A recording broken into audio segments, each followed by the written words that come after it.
Ninguém, gente. Todo mundo entendeu Freud assim? Que beleza.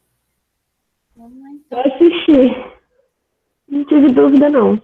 Não, beleza. Vamos lá, então. De nosso amigo Freud. Estão conseguindo ver minha tela? Sim. Então tá, gente. A gente fala Freud, Freud, Freud, mas na verdade a gente está falando de psicanálise. A psicanálise é uma corrente da psicologia cujo fundador e principal expoente é o Sigmund Freud. A gente costuma achar que psicanálise é só Freud, mas não necessariamente. Vamos fazer lá um pancadão do que nós vimos na primeira aula para a gente chegar na segunda. O Freud, ele nasce num contexto de uma sociedade que passava por uma série de mudanças. Ele começa a ver que a sociedade ela vai se tornando cada vez mais industrializadas. Ou a linha do pensamento do Freud nasce num período de que a psicologia está se consolidando, como eu já disse para vocês anteriormente. A gente vê as correntes de pensamento separadas, para ser mais didático, mas elas estavam acontecendo ao mesmo tempo. Enquanto a gente tem um debate no ponto do mundo do behaviorismo, o outro que discute Gestalt, o outro discute psicanálise, elas são contemporâneas, tá? O Freud, ele começa a carreira dele dentro de hospícios. Então, essa questão da loucura é um ponto que vai chamar a questão do Freud. E o Freud, ele fala da questão da patologia com uma pegada voltada para a sexualidade. A teoria do Freud tem a sexualidade muito forte. E isso, de certa forma, se é um tabu hoje, em 2021, falar de certas coisas, imagine o Freud lá em 1900 e lá vai bolinha falando isso, como isso que impactava. O Freud, ele viveu de 1856 a 1939. Ele tem a formação de médico, ele se formou em Viena, em psiquiatria. E depois ele começa a gente vai ver no decorrer da aula, ter contato com outros médicos, e esse contato vai mudar, de certa forma, como ele enxerga certos pontos, e vai contribuir muito para a teoria dele.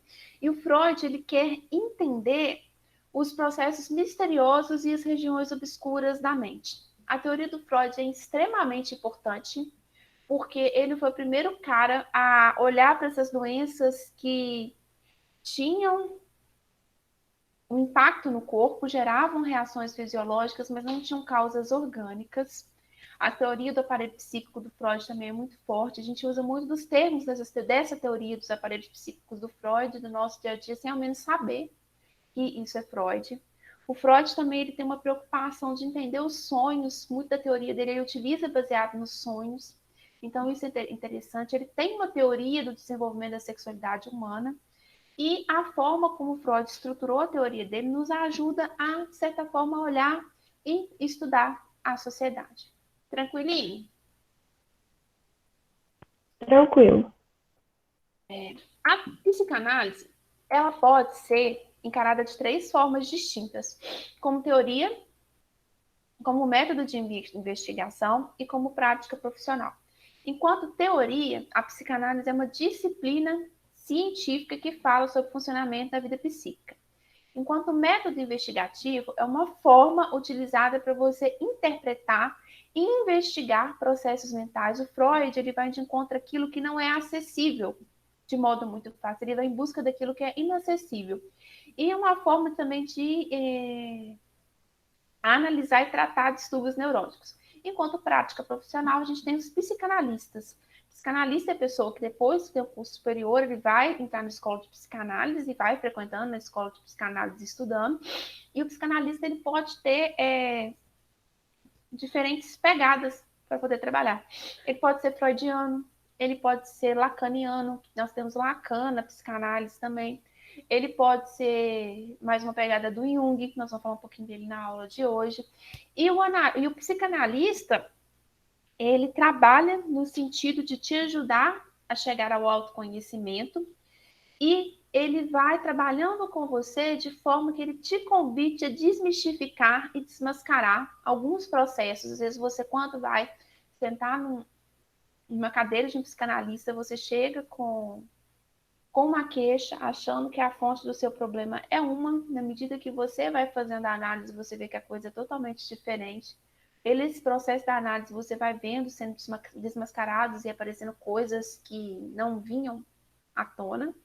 E o psicanalista ele trabalha com interpretação de sonho, com delírio, com associações livres, com os atos falhos. Daqui a pouquinho, quando a gente falar dos métodos da psicanálise, vai ajudar vocês a clarear isso aqui.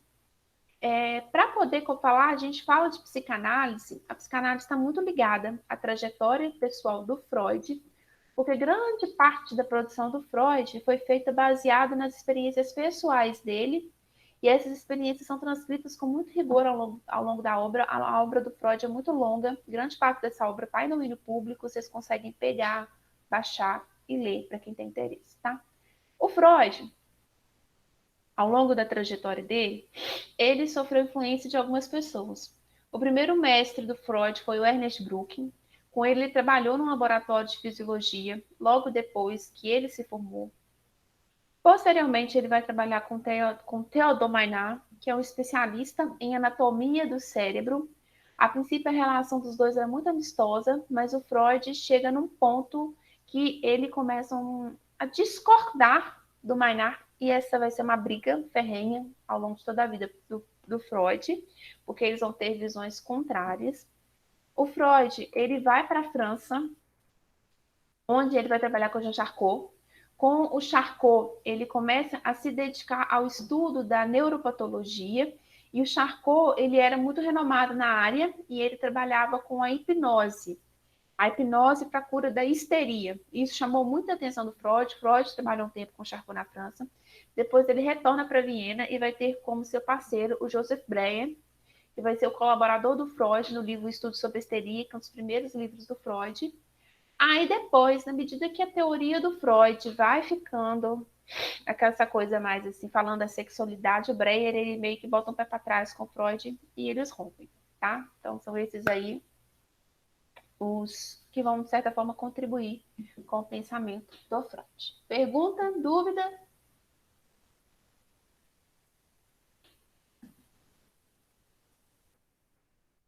A psicanálise, gente, quando a gente pega para ver o Freud, a gente vê que ele vai se utilizar de diferentes métodos ao longo da sua trajetória. O primeiro método que ele vai utilizar, que ele vai aprender com o Charcot, vai ser a hipnose. O hipnotizador, ele vai sugestionando o sujeito, aquela coisa, olha para o pêndulo, vai, faz. E durante o sono que a prática da hipnose provoca, o sujeito ele pode ter um diálogo com o hipnotizador, que vai assumir uma postura de comando, e muitas das vezes, não. No filme, se alguém já abriu o Siga essa semana, vê que tem um filme lá indicado, que é o filme Freud Além da Alma. Nesse filme vocês vão conseguir ver tudo da obra do Freud bem ilustradinho. Inclusive tem uma parte que mostra essa questão da hipnose com Charcot. É o caso de uma mulher que não consegue andar, mas quando ela é submetida à hipnose, o hipnotizador sugestiona ela ande, ela consegue andar. Então, quando ele vai utilizando o método da hipnose, o que ele vai conseguindo provar? Que a pessoa ela não está, ela está consciente, ela não consegue andar estando consciente, mas se ela passa por um processo de hipnose, ela consegue caminhar. Então, essa doença dela não é uma doença que seja causada por uma causa fisiológica, e sim algo que está ligado ao processo mental. Então, esse é o primeiro convite da hipnose. Então, Freud ele retorna a Viena, vai utilizando a hipnose, mas chega no ponto que ele vê que a hipnose não está sendo mais tão satisfatória assim para ele, e junto com o Breuer, ele vai desenvolver o método catártico, que é o método que ele utilizou por muito tempo. Vocês vão ver muito do método catártico no filme do Freud, Além da Alma. E ele usa, de certa forma, um pouquinho de hipnose, mas ele vai tentando induzir o paciente a tentar chegar no momento que aquele trauma foi produzido. Se o paciente chega aonde o trauma foi produzido, recorda aquele trauma, revive a emoção, expurga aquele trauma, ele consegue ser curado. Na medida que ele revive aquele trauma, ele chega à cura. Freud vai utilizar-se muito tempo com isso, e chega um ponto que, vocês vão reparar isso também no filme Freud, Além da Alma, que ele desenvolve um método, que é um método que os psicanalistas hoje, a maioria usa hoje, que é a livre associação. Quando você senta numa cadeira do psicanalista, ele vai te falar, esquece o filtro, fala o que você tiver que falar. Vocês já tiveram, alguém já teve essa experiência de achar que falou uma coisa, mas fala outra? Sai assim, sem você perceber, sem freio. Alguém já teve essa experiência? Já. Isso é o que Freud chama de ato falho. E o ato falho, para a psicanálise, é uma coisa que a gente não pode deixar passar batido. Porque isso tem indicativo de alguma coisa que está querendo vir, tá? Então, quando o psicanalista trabalha com livre associação, a direção da sessão é dada pelo paciente. Você está achando que você está pagando caro para nada, né? Que você acha que você vai sentar no psicólogo e resolver todos os seus problemas. E com o psicanalista você vai falando. Na medida que você vai falando, a coisa, por incrível que pareça, vai fluindo. E você vai chegando. Então, a livre associação é isso. Às vezes você vai falar de um sonho, aí você vai tentar achar as conexões. É bem assim, interessante essa técnica da livre associação. Então, esses foram os métodos. Aqui vocês estão vendo uma foto. Esse aqui é o Charcot com a hipnose em Paris. A clínica dele, uma lição de hipnose com as mulheres histéricas, né? Como eram chamadas na época. E quando a gente fala de método catártico do Freud, a gente não pode esquecer da Ana O. Ana O é um caso muito famoso descrito pelo Freud. Ana O é o pseudônimo para Berta, que era uma judia e alemã. Ela foi líder de diversos movimentos sociais de direitos humanos em plena ascensão do nazismo da Alemanha. E a Ana O, ela chega para o Freud com os sintomas de tosse nervosa, alucinação, distúrbio visual motor, desmaio e impossibilidade de beber água. Então, o Freud, ele trata a Ana O de 1800 a 1882, Ana O diagnosticada então com histeria, e ele vai vendo que os sintomas da Ana O vão surgir quando ela cuidava do pai enfermo. Aí é que vem um pouco de loucura do Freud, vamos dizer assim. A Ana O, ela é uma moça jovem, bonita, e ela vê que ela tem um pai doente acamado e ela tem que ficar por conta cuidando do pai. Essa situação entra, de certa forma, em contradição com o que ela realmente quer internamente. O Freud fala na teoria dele que às vezes nem tudo que o nosso eu mais interno quer vem à tona. Porque a nossa mente tem umas espécies de peneirinhas que não deixam tudo que está do nível do inconsciente vir à tona. Então, inconscientemente, a Ana U tinha um desejo muito forte. Eu quero ir para Gandaia, que nem todo mundo está indo. Eu quero ir tomar chá das 6 com as minhas amigas. Eu quero andar de cavalo, mas não posso, porque meu pai está doente. Eu tenho que cuidar dele. Então, esse pensamento, eu quero ir para Gandaia, não quero cuidar do meu pai doente, é um pensamento que choca. Isso entra em choque com a questão dos nossos valores, dos nossos costumes. E ela, para dar conta disso, de viver com esse conflito interno dela, isso aparece em forma de sintomas. Porque acaba que ela inconscientemente pensa o quê? O único jeito para eu poder ir para, como se diz, para a cachorrada é meu pai morrendo. Como que uma filha deseja que o pai morra? Isso não é um desejo apropriado. Então, esse choque de ideias e pensamentos são substituídos pelos sintomas, que eu disse para vocês anteriormente. Então, esses sintomas da Ana U vão ser revelados na medida que ela vai fazendo a hipnose. O Freud chega, ela revive a emoção e os sintomas desaparecem. E quando ela vai liberando emotivamente as vivências, esses eventos traumáticos, ela é curada de todos esses sintomas que eu disse para vocês anteriormente. E a cura da Ana O, ela se dá pela fala, pelo uso dos métodos que a psicanálise preconiza. Entenderam, Ana O, gente? Alguma dúvida, pergunta? Complicada, mas entendi. Muita viagem, né? Demais. Mas acaba, assim, choca, a teoria do Freud, mas, de certa forma, tem sentido. Entre 1889 e 1900, o Freud lança um dos seus livros mais famosos, que é A Interpretação dos Sonhos. Para o Freud, os nossos sonhos nunca devem ser desconsiderados, porque é no sonho que o seu eu mais interior conversa com você. O Freud fala que o sonho é o discurso do desejo e é, de certa forma, meio como se o inconsciente tenta falar com você. Então, para o Freud, os sonhos eles são fundamentais para que a gente conheça os nossos desejos mais profundos. O Freud fez uma série de análises dos próprios sonhos e ele, pela análise de sonhos, desenvolvendo a teoria dele, ele fala que o conteúdo, a sexualidade está presente no ser humano desde que o ser humano nasce. Não necessariamente a sexualidade acontece somente quando você é adulto, você tem desejo pelo outro. O Freud bota aí, não, a gente já nasce ser sexual. Então, o Freud ele propõe ao longo da vida dele duas teorias do aparelho psíquico, a primeira e a segunda. A primeira teoria, que são os termos que a gente mais usa, que são consciente, pré-consciente e inconsciente. O consciente, o Freud fala que é como se a nossa mente fosse um iceberg. A pontinha do iceberg, aquilo que aparece, é a menor parte do iceberg. Isso seria o que é consciente para a gente. A parte da nossa mente que é consciente, ela recebe estímulos tanto do exterior quanto do interior, e é no consciente que se encontra percepção, pensamento, juízo crítico, raciocínio.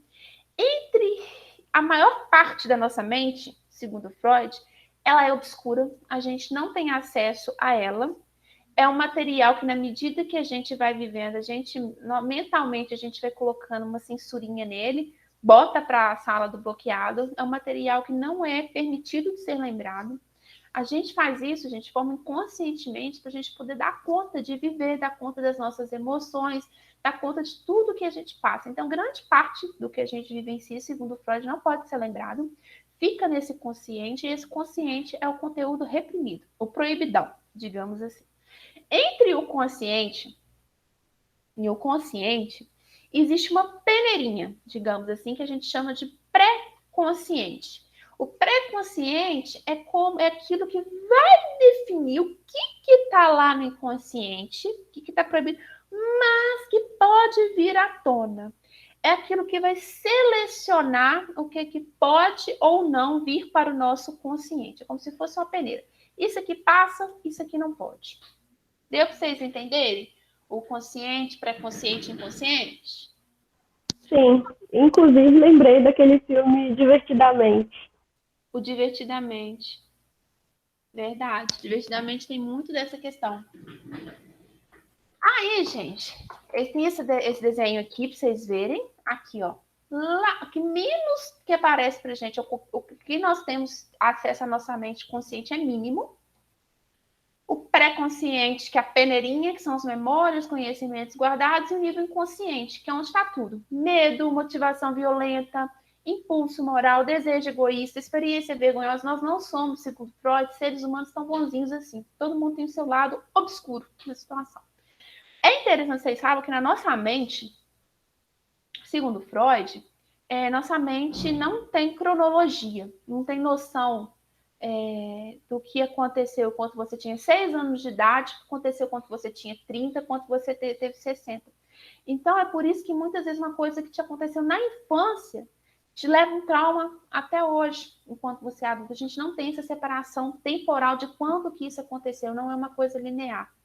E o nosso inconsciente é pura positividade, é puro oba-oba. No nosso inconsciente há o predomínio do prazer. E o consciente, ele substitui a realidade externa pela realidade psíquica, pela realidade psíquica. Então, essa foi a primeira teoria do Freud, e ele fala da descoberta da sexualidade infantil, que é essa teoria do Freud de inconsciente, da sexualidade infantil, é a parte que o Freud mais apanha. Quando vocês verem o filme Freud Além da Alma, vocês vão ver o Freud apanhando. Se vocês viram, até recentemente a Netflix fez uma série que chama Freud. Alguém chegou a assistir? Não, eu Não. não assisti. Eu não assisti ela toda, assisti só o primeiro episódio, que o tempo tá triste, tá meio assim. Mistura um pouco de coisa policial com a teoria do Freud. Para quem gosta, você viu? A Eduíges disse que viu. Parece que ela tá falando que viu. Mistura um pouco. E logo no primeiro episódio, a primeira coisa que a série faz, coloca o Freud como usuário de cocaína. A série, o Freud, o primeiro episódio que eu vi, o Freud usa cocaína igual toma Coca-Cola. O Freud era usuário de cocaína, tá? Por um tempo ele usou. Depois ele chegava até a... Eles perguntam, né, por esse primeiro episódio da série, o Freud ele vai tentar hipnotizar uma mulher e ele vai tentar fazer isso, aí o povo caceta o Freud. Vê ele cacetado de tudo quanto é jeito com essas teorias dele. Ou se hoje ele é muito ovacionado, isso nem sempre foi a realidade dele. E a série mostra-se o Freud usando muita cocaína. O Freud era uma parte da vida dele, o Freud usou cocaína, ele acreditava que a cocaína ajudava ele a render mais, inspirava, tanto que quando ele correspondia com a esposa dele, esqueci como é que a esposa do Freud chama, isso mostra nesse primeiro episódio da série do Freud, ele dobrava as cartinhas, colocava carreirinha de coca, mandava para a esposa. Então, assim, por um tempo o Freud fez apologia à cocaína, mas depois ele viu que as coisas não são bem assim. Ele parou com isso, tá? Mas o cigarro ele nunca parou. Depois nós continuamos isso. Então, quando Freud ele fala que os nossos traumas nascem logo no início da nossa vida, que existe função sexual desde que a gente nasce, que o nosso desenvolvimento sexual é complexo, o cara choca o mundo. Esse homem é louco, esse homem é depravado, e o Freud cacetado. Então, a primeira fase da teoria da sexualidade do Freud é a fase oral. Ela acontece de 0 a 2 anos. Então, Freud explica que na fase oral, a zona de erotização é a boca. Vocês podem ver que criancinha vira e mexe coloca as coisas na boca. Vocês já viram isso? Criancinha pequenininha de até 2 anos sempre coloca as coisas na boca. Vocês já repararam isso? Sim. Porque para o Freud, a atividade sexual que dá prazer para a criança é a nutrição e a alimentação. Onde que a gente se alimenta e nutre? Pela boca. Então, a zona de atividade sexual está na boca. E o comportamento da criança é basicamente por esse estímulo e o prazer, o objetivo sexual na incorporação de objetos na boca. A segunda etapa, segundo Freud, é a fase anal, dos 2 aos 4 anos, onde a zona de erotização é a região anal. É quando a gente consegue ir controlando as nossas idas ao banheiro, consegue controlando a urina e controlando as fezes. E segundo Freud, as fezes e urinas são considerados o primeiro material produzido pelo nosso corpo. A terceira fase é a fase fálica. Ocorre em torno dos 5 anos. A zona de erotização é o órgão sexual. É quando meninos e meninas descobrem que existe diferença anatômica entre os dois. E é quando a criança costuma ter uma certa curiosidade sobre esse assunto. E é o momento em que emerge o complexo de Édipo. Tranquilo até aqui, gente? Alguma pergunta, algum comentário? Freud é louco?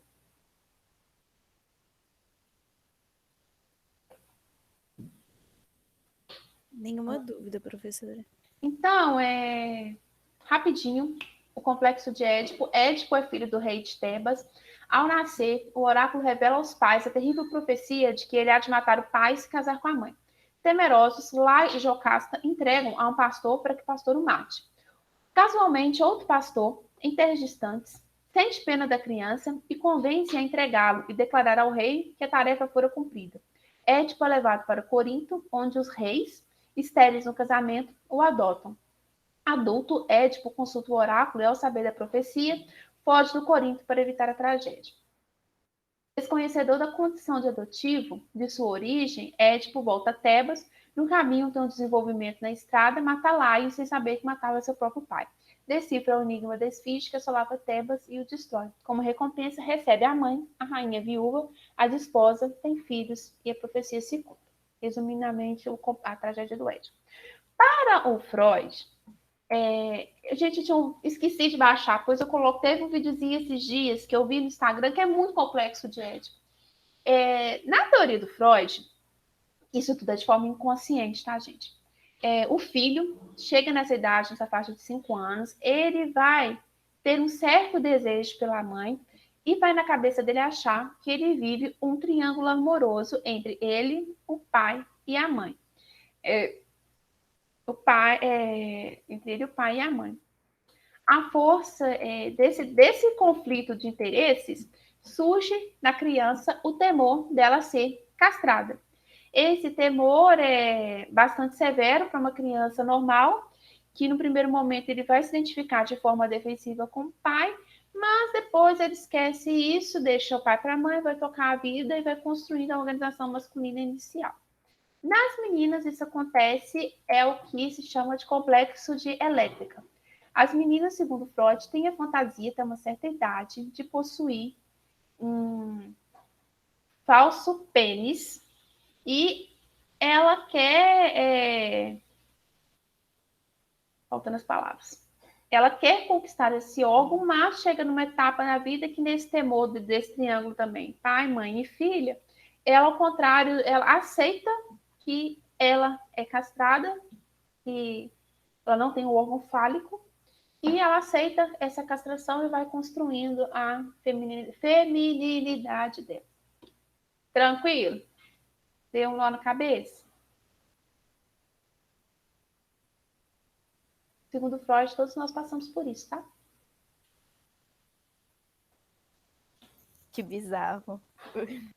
O período de latência, gente, já vai de 5 aos 10 anos, é o momento em que, segundo Freud, as questões sexuais elas não avançam muito. Isso acontece por conta do complexo de Édipo e de elétrica. É nesse período que a gente vai construindo de uma forma mais ativa as normas, os valores morais. Os meninos e meninas modificam, de certa forma, como eles se relacionam afetivamente com os pais, e eles vão querer interagir mais socialmente. Enquanto a gente vê as panelinhas dos meninos, as panelinhas das meninas, e começa nesse período a criança a ter outros referenciais, que não são apenas os pais. Eles começam a se espelhar, por exemplo, em professores, identificar com algum personagem da televisão, com algum youtuber, com algum herói de ficção. E a fase genital, aos 12 anos, é quanto à chegada da puberdade, né? E nessa fase há o retorno do objeto sexual para os órgãos sexuais, só que o desejo não está mais em você, você começa a desejar o outro indivíduo. Nesse período, segundo Freud, as crianças elas estão conscientes de seus desejos, de suas identidades sexuais e de seus desejos sexuais e começam a buscar formas de satisfazer. Resumão aqui das fases do Freud e agora chegamos no nosso conteúdo novo.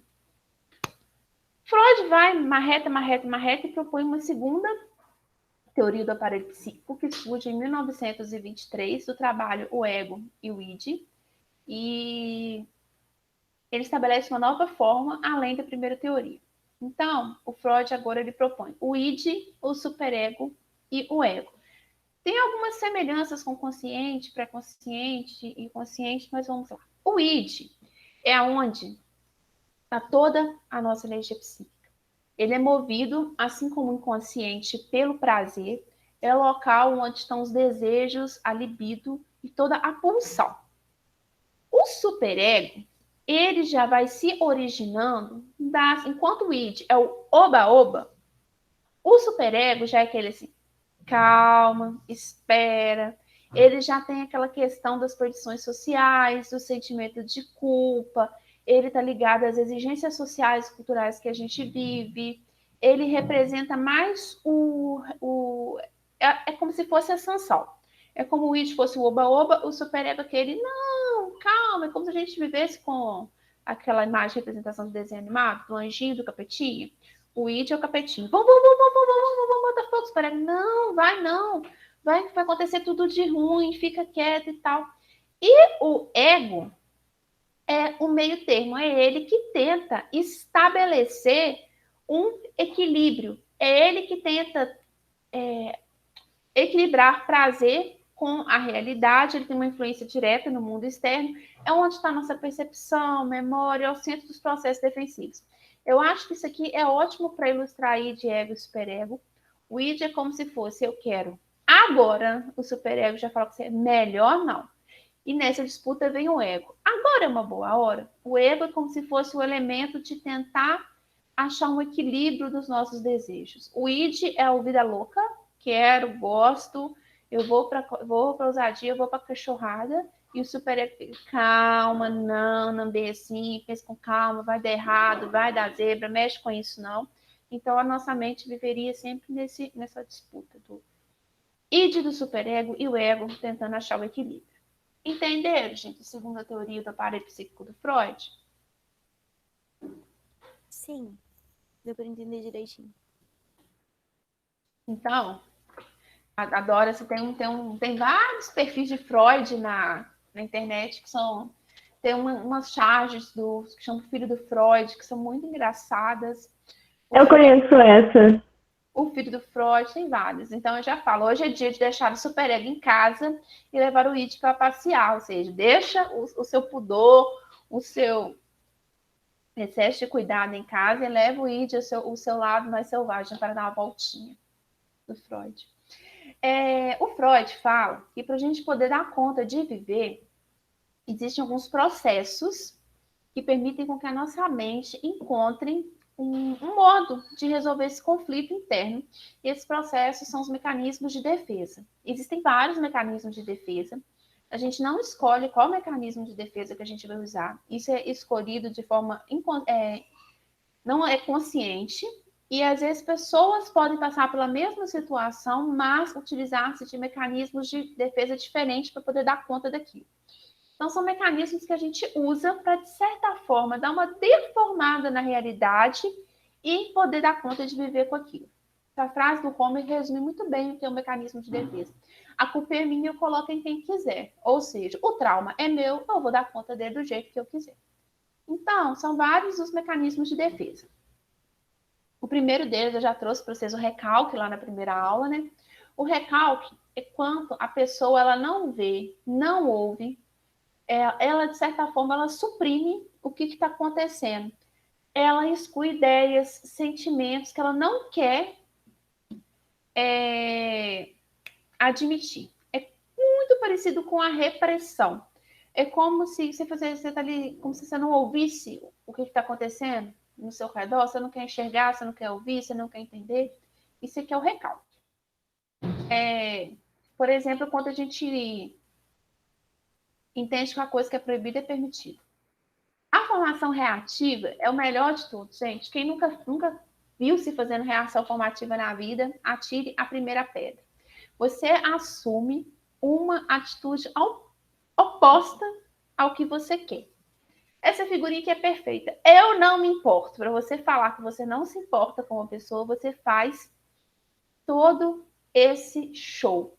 É uma tendência contrária. Você fala, eu não me importo, mas você fica correndo atrás da pessoa que nem uma louca, igual um louco. Não tô nem aí, não tá nem aí, mas você tá que nem louco stalkeando a pessoa no Instagram, no Twitter, tentando ver o que a pessoa está fazendo. Isso é uma formação reativa. Por exemplo, uma mãe, ela super protege o filho, ama seu filho, mas para ela poder dar conta disso, a mente dela, para poder assimilar disso, até ela pode atribuir ao filho as dificuldades pessoais dela. Vocês já se viram, gente, em algum momento da vida, fazendo formação reativa? De vez em sempre. Nossa, sempre. O segundo Direto. é a regressão. A regressão é quando a gente retorna a um estágio anterior. Por exemplo, você está numa situação muito difícil e, de repente, a única coisa que você consegue fazer é chorar. Você chora. O choro vai resolver o problema? Não vai, mas você usa o choro para poder te aliviar a tensão, para você tentar resolver aquilo. Você tem uma atitude de uma etapa anterior da sua vida. Quem chora por tudo geralmente é criança, um adulto tem essa coisa de não chorar por tudo. Mas todos nós nos pegamos em determinadas situações, a gente se vê encurralado, só sabe chorar. Todo mundo já regrediu na vida também, né? Eu todos os dias. Negação, gente. Todos nós também negamos na vida. tem aquela coisa que é evidente, mas todo mundo sabe que é, mas você fica negando. É o limão falando que eu não sou azedo, nem amargo é azedo, limão é negação. Todo mundo sabe que o limão é azedo, mas ele tá negando. Vai lá, você termina com o seu crush, todo mundo sabe que você gosta. Eu não quero saber de fulano. Eu não gosto mais de fulano. E você tá até doido. Todo mundo sabe que você gosta e você fica nessa negação que não quer, não quer, não quer, mas todo mundo sabe que é da boca para fora que a situação é outra. Identificaram também, né? Deu gatilho, hein? A projeção, gente, é quando você projeta algo de si como indesejável no mundo. Por exemplo, a pessoa, você está criticando uma pessoa, nossa, essa pessoa é muito competitiva, ela não pensa no outro, só pensa em si mesmo, só vê seu próprio umbigo, e não olha para o seu próprio umbigo e vê que você é tão competitivo quanto o coleguinha. Então, você critica uma coisa que você não percebe que você faz. Essa chargezinha aí é ótima. Pesquisa. O senhor acha que o Brasil é um país de corruptos? Não. Mas eu aceito propina para dizer sim. Ou seja, não é, mas você pratica a coisa, né? Você critica uma coisa que não você percebe que você é. A racionalização, gente, é quando você está diante de uma situação, mas a sua mente é igual aquele meme da Nazaré Tedesco, cheio de coisa de geometria atrás. Você fica tentando achar mil e uma justificativas, mil e uma, você constrói toda uma teoria da conspiração na sua cabeça para tentar evitar uma situação. Por exemplo, um rapaz, ele viaja num ônibus, passa no ônibus sem ter que pagar passagem. Então, ele sabe que aquilo é errado, mas ele fica com mil e uma teorias na cabeça. A passagem de ônibus é muito cara, eu vou deixar isso passar. A empresa já tem muito dinheiro, um dia só de brinde, não tem. Eu pago passagem todo dia, não vai fazer diferença. Você se depara com uma situação, às vezes você não sabe que aquela situação não sabe que aquela situação não é correta, mas você fica tentando achar justificativa. Ou mesmo uma situação que você tenta justificar. Por exemplo, menino que não pude fazer trabalho de casa porque o meu computador tem um vírus, assim como todos os meus lápis e canetas. Você se depara com uma situação e para você contornar aquilo, você vai inventando mil e uma justificativas na sua cabeça, tentando racionalizar em cima daquilo, usar a razão para poder justificar. Se identificar também?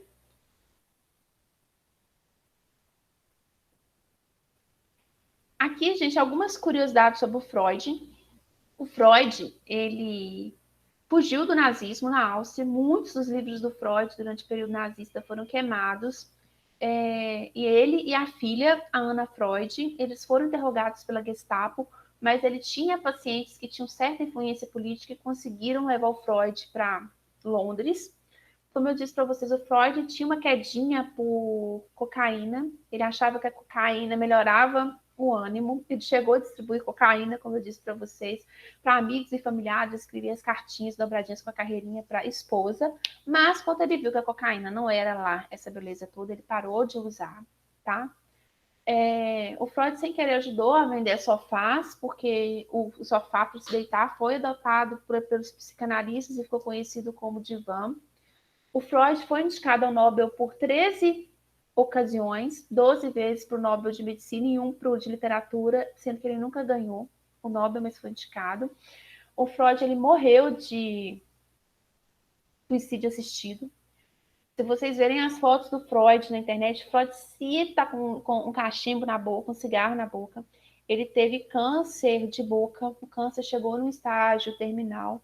Então, ele implorou com um amigo que ajudasse a acabar com ele, com o sofrimento e tirasse a vida dele. E o Freud, ele morre em Londres. E quem vai acompanhar o Freud vai ser sempre a Ana Oh, tá?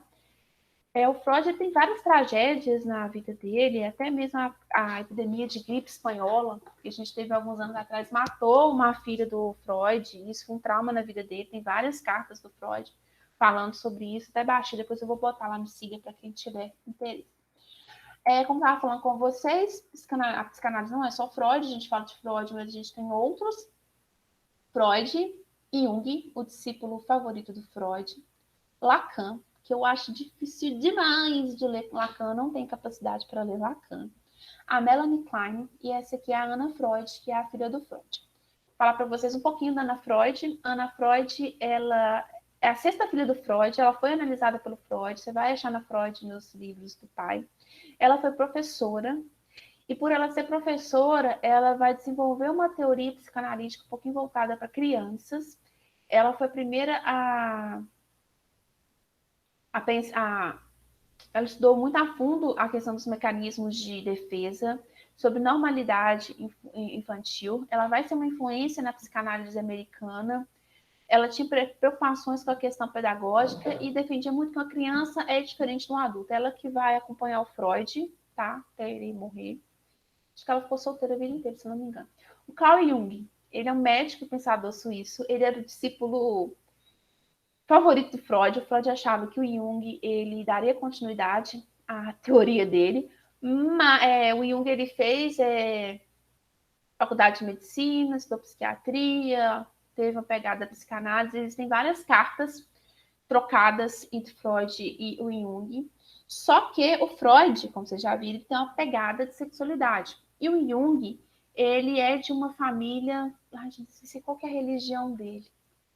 E ele vai um pouco discordar dessa questão essa pegada muito sexual do Freud, da teoria. Então, eles têm uma briguinha, separam, é um dos babados e fofocas da psicologia, a briga do Jung com o Freud. Adoro essa fotinha do Freud oficial, plena segunda-feira. Não me Jung, porque tá Freud, né? Acho ótima. Então, era isso que eu queria, isso tudo que eu queria passar para vocês hoje de psicanálise. Vocês têm alguma dúvida? Alguma pergunta? Não. Não, professora, para mim tá tranquilo. Tá tranquilinho? Então, gente, nessa semana vou colocar a gravação desse review do Freud lá. E eu deixei para vocês como atividade fazer, assistir o filme Freud Além da Alma, que já tá lá no Siga. E deixei um roteiro do filme. Só que eu tenho consciência de que nem todo mundo tem aquela internet 100% para poder assistir o filme. Se você for, essa atividade do Freud Além da Alma, ela está bem estendida o prazo dela. E ela pode ser feita em duplas, tá? Não estou lembrando aqui agora de cabeça o prazo. Caso você seja uma dessas pessoas que tem dificuldade, não, professor, minha internet, eu tenho um celular 4G, não rola de eu assistir filme, eu vou comer minha internet toda. Entre em contato comigo no privado, no WhatsApp, que eu vou mandar para você uma atividade alternativa do Freud. Eu vou elaborar essa atividade ainda. Teve alguém que já entrou em contato comigo, falou que naquela semana a internet estava ruim. Não sei se continua na mesma. Se for seu caso, entre em contato comigo. Eu vou te dar uma atividade alternativa. Não vou postar essa atividade alternativa lá no Siga, senão vai dar muita confusão.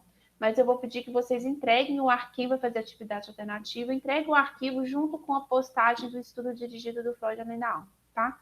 O filme é antigo, tá? Vocês vão até me xingar. 1900 lá, 1900 lá vai bolinha. Bem antigão, daquele telecine clássico. Mas eu não consegui até hoje achar nada que me substitua o Freud Além da Alma. Achei que o seriado da Netflix ia ser algo que me ajudaria, mas até o momento eu não achei, não. Tá? Deixa eu ver a gravação. Vocês têm alguma dúvida, pergunta?